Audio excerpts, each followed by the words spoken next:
ഒന്നല്ല രണ്ടല്ല എത്ര പെൺകുട്ടികളുടെ ഭാവി, എത്ര പെൺകുട്ടികളുടെ ജീവിതം ഇല്ലാതാക്കിയ ഒരു മനുഷ്യൻ നമ്മുടെ എല്ലാം പ്രതിനിധിയായി നിയമനിർമ്മാണ സഭയിൽ വേണോ എന്നുള്ളത് ഏറ്റവും പ്രധാനപ്പെട്ട ചോദ്യമാണ്.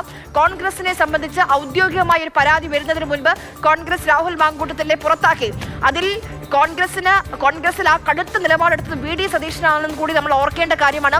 പലരും പല ഘട്ടങ്ങളിൽ അടൂർ പ്രകാശൊക്കെ AI ആണെന്ന് പറഞ്ഞും അല്ലാതെയും പാലക്കാട് DCC അധ്യക്ഷനൊക്കെ രാഹുലിനെ ചേർത്ത് പിടിക്കുന്നതും പാലക്കാട് MP VK ശ്രീകണ്ഠൻ അതിജീവിതകളെ അധിക്ഷേപിക്കാൻ ശ്രമിക്കുന്നതൊക്കെ നമ്മൾ കേട്ടതാണ്. പക്ഷെ അതിലൊക്കെ അപ്പുറം പ്രതിപക്ഷ നേതാവ് UDF ചെയർമാൻ വി.ഡി. സതീശൻ എടുത്ത നിലപാട്, തന്റെ ബോധ്യത്തിൽ നിന്നുറച്ച എടുത്ത നിലപാട്, അതാണ് ഇന്ന് കോൺഗ്രസിന് ഒരു പരിധി വരെ രക്ഷിച്ചു നിൽക്കുന്നത്. കാരണം രണ്ടാമത്തെ പരാതി, ഇപ്പോൾ മൂന്നാമത്തെ പരാതിയിൽ എത്തി നിൽക്കുകയാണ് കാര്യങ്ങൾ. അന്ന് പുറത്താക്കിയത് കൊണ്ട് മാത്രം ഇന്ന് ചോദ്യങ്ങൾക്ക് മുൻപിൽ ഇനി ബന്ധമില്ല രാഹുലുമായി, ഞങ്ങൾ പുറത്താക്കിയതെന്ന് പറയാൻ കഴിയുന്നു കോൺഗ്രസിന് എന്നുള്ളതാണ്. അപ്പോൾ ഇനി പാലക്കാട് MLA ആണ്, പക്ഷേ ഇപ്പോഴും കൈപ്പത്തി ചിഹ്നത്തിൽ തന്നെയാണ് രാഹുൽ ജയിച്ച് കയറിയത്. ഇനി അടുത്ത നിയമസഭാ തെരഞ്ഞെടുപ്പിൽ ഒരുങ്ങുമ്പോൾ ഇനിയും പേരണോ എന്നുള്ളൊരു ചോദ്യമുണ്ട്. ഇങ്ങനെ ഒരാൾ നിയമസഭാ അംഗമായി ഇരിക്കുന്നത് കേരളത്തിന് ഒരു നാടെന്ന രീതിയിൽ നമുക്ക് ഓരോരുത്തർക്കും നാണക്കേടാണെന്ന കാര്യത്തിൽ സംശയമില്ല. അതുകൊണ്ട് തന്നെയാണ് അതൊരു തെറ്റായ സന്ദേശമാണ്, തെറ്റായ കീഴ്വഴക്കമാണ്. രാഹുലിനെ അയോഗ്യനാക്കാൻ നിയമപരമായി എന്തൊക്കെ ചെയ്യാൻ കഴിയും, അതിന്റെ നിയമസാധ്യതകൾ എന്തൊക്കെയാണെന്ന് പരിശോധിക്കാൻ നിയമസഭയും സ്പീക്കറും ഒരുങ്ങുന്നത്.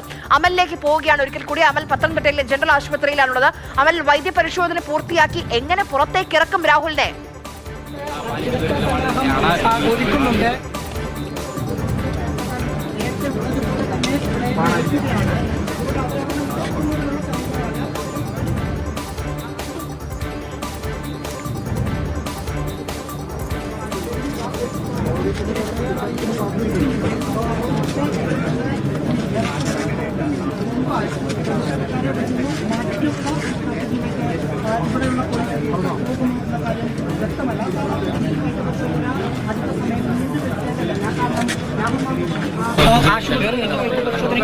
വരുന്നുണ്ട് എന്ന വിവരം നേരത്തെ തന്നെ പോലീസ്.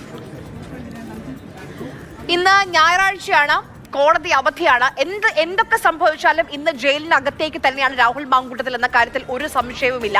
ഇപ്പോൾ രാഹുലിനെതിരെ ആകെയുള്ളൊരു പ്രിവിലേജ് MLA എന്നുള്ളതാണ്. ആ MLA പ്രിവിലേജ് കൂടി നഷ്ടപ്പെടുമോ എന്നുള്ളതാണ് ഇനി അറിയേണ്ടത്.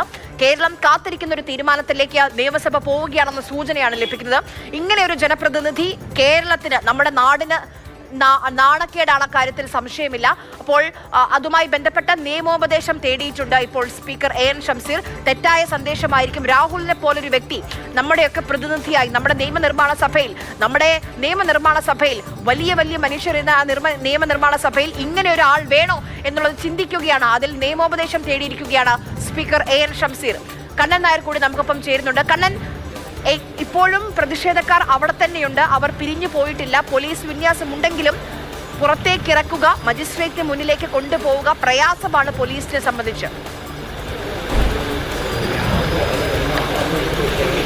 തീർച്ചയായിട്ടും വലിയ പ്രതിഷേധം തന്നെയാണ്. തുടക്കത്തിൽ നമ്മൾ ദൃശ്യങ്ങളിൽ നിന്ന് കണ്ടതാണ്. ആ ക്യാമ്പിൽ നിന്ന് ഇറക്കുന്ന സമയം മുതൽ തന്നെ വലിയ രീതിയിലുള്ള പ്രതിഷേധമാണ് DYFIയുടെയും യുവമോർച്ചയുടെയും ഭാഗത്തു നിന്ന് ഉണ്ടായത്. അവരൊക്കെ തന്നെ മുദ്രാവാക്യം വിളിച്ച് രാഹുൽ നടത്തിയ ചെയ്തികളെന്ന് ആരോപിക്കുന്ന കാര്യങ്ങളെ കൂക്കി വിളിച്ചുകൊണ്ട് ആ കാര്യങ്ങൾ വീണ്ടും ആവർത്തിച്ചുകൊണ്ട് കേട്ടടർക്കുന്ന വാക്കുകൾ ഉപയോഗിച്ചുകൊണ്ടാണ് രാഹുലിനെ ഇവിടേക്ക് സ്വീകരിച്ചത്, ആശുപത്രിയിലേക്ക് സ്വീകരിച്ചത്. ആ സമയത്തൊക്കെ തന്നെ നിറശിരികളോടുകൂടി ഇതുപോലെ തൊലിക്കട്ടിയോടുകൂടി നിൽക്കുന്ന ഒരാളെ ഞാൻ ജീവിതത്തിൽ കണ്ടിട്ടില്ല. നിറശിരിയോടുകൂടി നിൽക്കുന്ന ഒരു വ്യക്തി, ഇത്രത്തോളം ആരോപണങ്ങൾ, ഇത്രത്തോളം തെളിവുകൾ, 6 മണിക്കൂറോളം തെളിവുകളുടെ അടിസ്ഥാനത്തിൽ നിന്ന് ഒരു ചോദ്യമനിൽ നിന്ന ഒരു മനുഷ്യൻ, ആ വ്യക്തി നിറച്ചിരിയോടുകൂടി ഇറങ്ങി വരുന്ന ഒരു കാഴ്ച.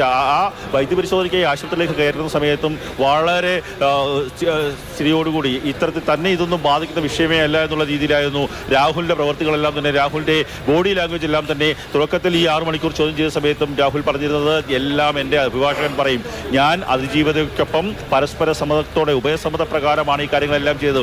ഒരു സ്ത്രീയെ വിളിച്ചു വരുത്തുക, അതിനുശേഷം ആ സ്ത്രീയിൽ ഒരു കുഞ്ഞുണ്ടാകണമെന്ന് ആവശ്യപ്പെടുക, ആ സ്ത്രീയെ ഗർഭിണിയാക്കുക, അതിനുശേഷം ആ സ്ത്രീ ഗർഭിണിയാണ് എന്ന് പറയുമ്പോൾ ആ ഭ്രൂണത്തെ, ആ ജീവനെ ഇല്ലായ്മ ചെയ്യുക, അതിനുശേഷം അതിന് തയ്യാറാവാതിരുന്ന സ്ത്രീക്ക് സ്ത്രീക്ക് നേരെ അധിക്ഷേപം നടത്തുക, അവരെ ആക്രമിക്കുക, മോശമായ രീതിയിൽ സംസാരിക്കുക, അത് തൻ്റെ കുഞ്ഞല്ല മറ്റാരുടെ കുഞ്ഞാണ് എന്ന് ആ സ്ത്രീയോട് പറയുക, അങ്ങനെയൊക്കെയുള്ള കാര്യങ്ങൾ ചെയ്ത ഒരു വ്യക്തിയാണ്. ആ ഒരു കാരണവശാലും തനിക്ക് ഉഭയസമ്മത പ്രകാരമാണ് എന്നുള്ള കാര്യത്തിലൊക്കെ ഒരു രീതിയിലേക്ക് പോകുന്നത്. എന്ത് മാനസികാവസ്ഥയിലാണ് എന്ന് മനസ്സിലാവുന്നില്ല. ഇപ്പോൾ വൈദ്യപരിശോധന നടക്കുകയാണ്. നേരത്തെ അമൽ സൂചിപ്പിച്ചതുപോലെ യാതൊരു ആരോഗ്യ പ്രശ്നവുമില്ല. ഈ നേരത്തെ ആര്യ പറഞ്ഞതുപോലെ മറ്റ് മനോവൈകൃതങ്ങൾ എന്തൊക്കെ ഉണ്ടോ എന്നുള്ള പരിശോധനകൾ ഇവിടെ നടത്താൻ സാധിക്കില്ല. മടങ്ങി വരാം.